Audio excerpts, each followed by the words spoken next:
Setiap dosa di sana orang menerima hukuman, harus dihukum. Nah, sesuai dengan Nahum ya.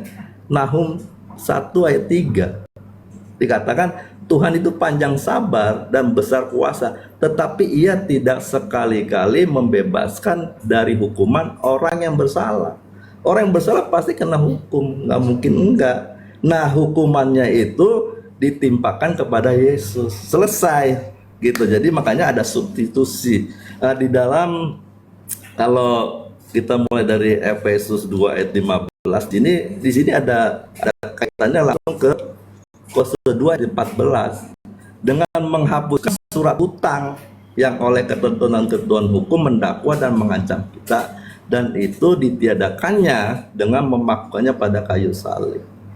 Jadi waktu Yesus di atas kayu salib, Bang, manusia yang berdosa itu dibebaskan. Harusnya saya yang disalib, harusnya saya yang dihukum, saya yang dikutuk, tetapi Bapa mengasihi. Karena memang keadilan itu, untuk melihat keadilan, kalau saya sebagai orang tua di rumah ada anak, saya punya anak 5 misalnya, satu bersalah, dia harus adil di hadapan teman saudara yang lain, dia harus mendapat hukuman. Bukan karena saya ampuni lalu tidak mendapat hukuman, itu tidak adil, harus dihukum supaya yang lainnya tidak melakukan kesalahan yang sama. Sebab kalau anak salah lalu minta ampun lalu selesai, tidak ada hukuman, berarti tidak ada keadilan.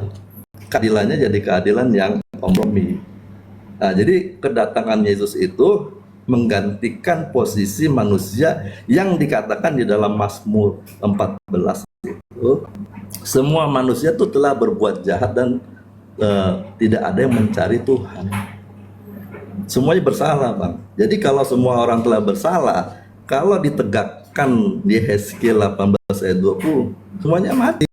Makanya Yesus digarang sebagai anak tunggal, manusia satu-satunya yang hidup di hadapan Bapa. Nah, supaya manusia yang segini banyaknya dia hidup kembali, dia korbankan tuh anak. Dia rela sesuai dengan hukum Taurat. Kalau di dalam Roma 5 ayat 13 kan begini, Bang.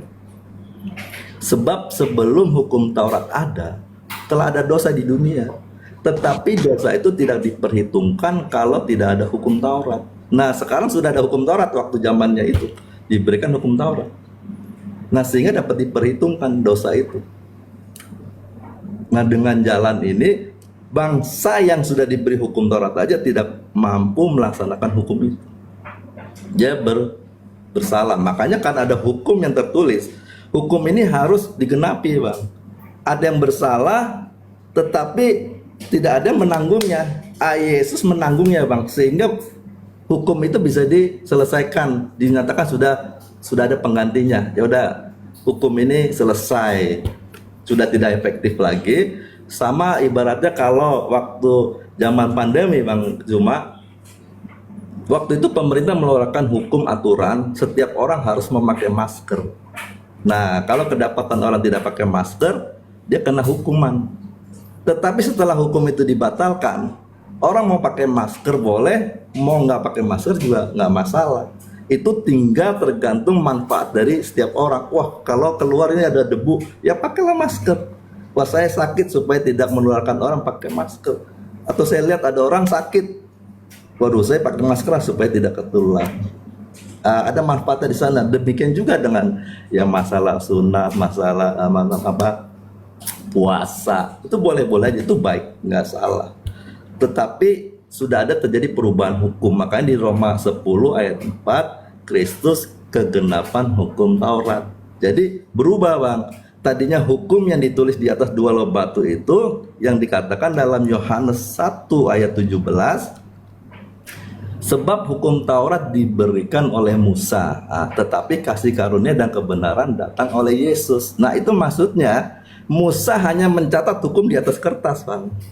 Tetapi Yesus itu hukum itu sudah ditulis di dalam hatinya. Makanya di dalam Matius 5 ayat 17, dia menggenapi Yeremia 31 itu.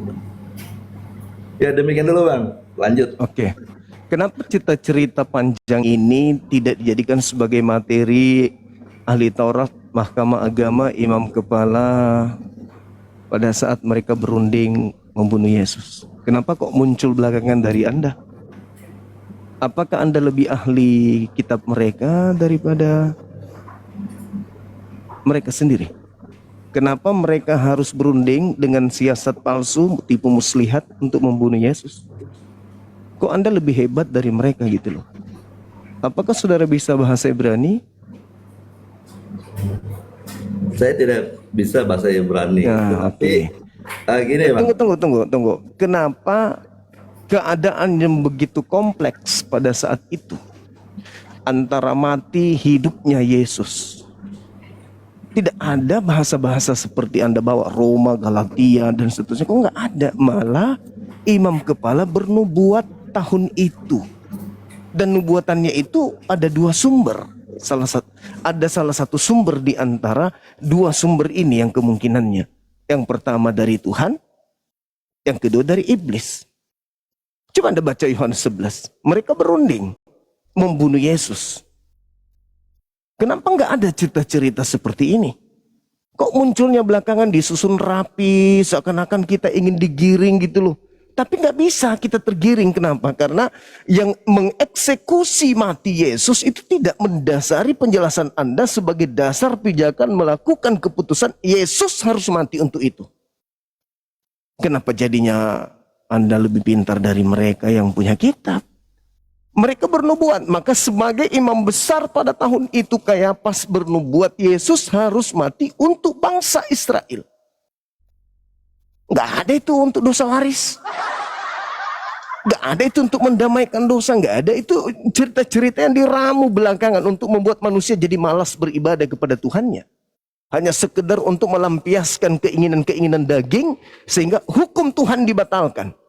Padahal nggak ada. Murni orang Yahudi ingin menyalib Yesus karena mereka tidak ingin Yesus menyelamatkan manusia. Penyaliban itu justru pembatalan terhadap misi penyelamatan. Yohanes 3 nomor 16. Begitu besar kasih karunia Tuhan akan dunia ini sehingga ia menenggerahkan anaknya. Siapa yang percaya kepada Yesus tidak binasa. Nah, justru para penyalib tidak ingin Yesus dipercaya. Dengan kata lain, para penyalib tidak ingin manusia itu mendapatkan hidup yang kekal. Maka tidak bisa dibiarkan Yesus. Kalau Yesus dibiarkan kayak begini, maka semua orang akan selamat. Iblis rela enggak manusia semuanya selamat? Oh, enggak mau. Iblis tidak mau kalau manusia itu selamat. Iblis maunya manusia itu ke neraka. Maka iblis merasuki Yudas, merasuki imam kepala, merasuki mahkamah agama, merasuki orang-orang Farisi agar Yesus mereka bunuh. Setelah Yesus mereka bunuh, apakah selesai penyesatan? Enggak. Iblis masih memiliki misi, yaitu menjadikan Yesus yang jadi korban di atas salib ini sebagai Tuhan, sebagaimana yang Anda lakukan saat sekarang. Anda menggiring bla bla bla bla bla supaya orang merasa berjasa kepada darah Yesus. Padahal penyaliban itu adalah gerakan yang terencana yang dilakukan oleh orang-orang Yahudi, dalam hal ini orang Farisi dan mahkamah agama, sebagai bentuk anti Kristus, bentuk anti Yesus. Salib itu adalah gerakan mutlak sebagai finishing daripada pembangkangan dan pengingkaran mereka terhadap Kristus. Jadi saya simpulkan kepada Anda, penyaliban itu bukan menyelamatkan, Bang. Penyaliban itu justru membatalkan misi penyelamatan. Jadi yang menyalib Yesus itu adalah para antikristus. Berarti ketika Anda mengatakan salib itu penyelamatan, Anda memoles tindakan antikristus itu sebagai penyelamatan. Tapi tidak bisa bagi mereka yang berakal sehat. Gak mungkin. Orang-orang yang percaya pada saat itu dibantai oleh mereka. Termasuk Yesus dibantai oleh mereka. Yesus tidak boleh dibiarkan terus melanjutkan misi penyelamatan. Maka kita batalkan misi penyelamatan itu dengan kita salibkan dia. Lalu kemudian obat kupingnya apa? Yesus mati dengan jalan kutuk untuk membebaskan kita dari hukum Tuhan. Apa ini? Kok bisa kayak gitu? Apa hubungannya coba Kristen dengan hukum Tuhan yang datang kepada Nabi Musa dan kaumnya? Kenapa Yesus harus mati dengan jalan kutuk? Sementara yang membunuh, Yesus harus dimatikan supaya apa? supaya tidak banyak orang yang percaya kepada Yesus, supaya binasa. Keuntungannya bangsa kita tidak dirampas oleh Roma. Sekarang kalau Kristen yang dikasih panggung untuk berbicara, wow, manis di bibir tapi tidak sesuai dengan fakta di lapangan.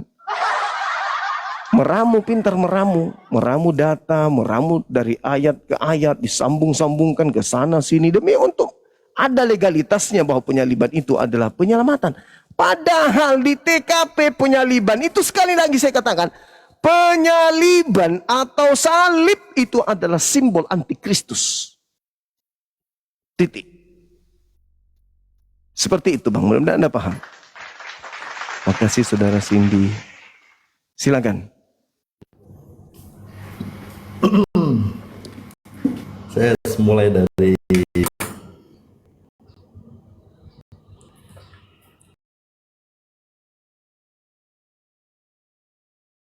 saya bacakan ini dulu ya.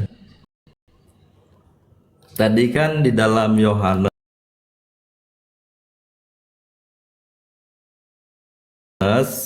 1 ayat 17 begini. Sebab hukum Taurat diberikan oleh Musa, ya, tetapi kasih karunia dan kebenaran datang oleh Yesus Kristus. Sebenarnya kalau kita melihat ini, kita harus bisa jelas Bang, bahwa